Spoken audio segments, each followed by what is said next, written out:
যতক্ষণ পর্যন্ত আপনি আপনার মনের কথাগুলো অন্য কাউকে জানাবেন না, ঠিক ততক্ষণ পর্যন্তই আপনি একজন সুখী মানুষ। আসসালামু আলাইকুম এভরিওয়ান, আশা করি সকলে ভালো আছেন এবং সুস্থ আছেন। জীবনের কঠিন সময়গুলোতে নিজেকে গোপন রাখাই ভালো। নিজের দুঃখ কষ্ট কাউকে না দেখানোই উত্তম। জীবনে যদি কখনো খুব খারাপ সময় আসে, তাহলে নিজের দুঃখ কষ্টগুলো নিজের মাঝে এমন ভাবে আড়াল করে রেখো যেন তোমার গা ঘেঁষে বসে থাকা মানুষটিও টের না পায় গোপনে তুমি ভেঙে গেছো, পুড়ে ছারখার হয়ে গেছে মনের বন, ঝড়ে ঝরে গেছে জীবন বৃক্ষের সব কয়টি সবুজ পাতা। শক্ত হও, নিজেকে বুঝাও যে এত সামান্য বাতাসে ঝরে যেতে নেই, ভেঙে যেতে নেই এমন হালকা আঘাত। কান্না পেলে একা একা গোপনে কাঁদো, তবুও নিজের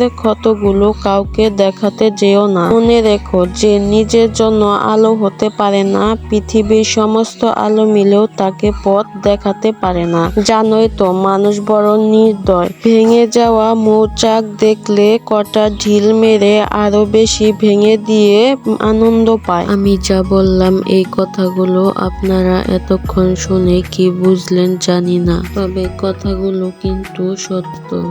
এই সমাজে এখনো এমন অনেক মানুষ রয়েছে যারা অন্যের দুর্বলতার সুযোগ নিয়ে মানুষকে আঘাত করে থাকে। নিজের মনের কথাগুলো অন্য কাউকে বলতে যাবেন না যে অন্য কাউকে বলে একটু হালকা হব।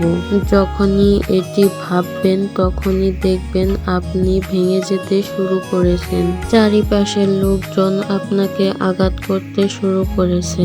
একটা কথা মনে রাখবেন, এই পৃথিবীতে আপনার কেউই আপন নয়। যাকে আপন ভেবে আপনি আপনার মনের কথাগুলো বলবেন, দিন শেষে দেখবেন আপনি ঠকে গিয়েছেন। তার জন্য নিজের মনে যত দুঃখ কষ্টই থাক কাউকে বলতে যাবেন না, নিজের মনে আড়াল করে লুকিয়ে রাখবেন। দিন শেষে দেখবেন আপনি অনেক সুখী মানুষ।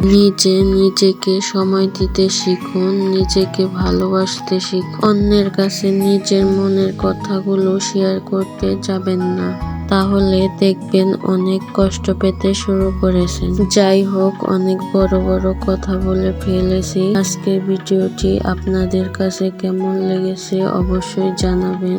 দেখা হবে পরবর্তী কোনো ভিডিওতে। আজকের ভিডিওটি এই পর্যন্তই। সবাই ভালো থাকবেন, সুস্থ থাকবেন আর আমাদের জন্য দোয়া করবেন। আল্লাহ হাফেজ।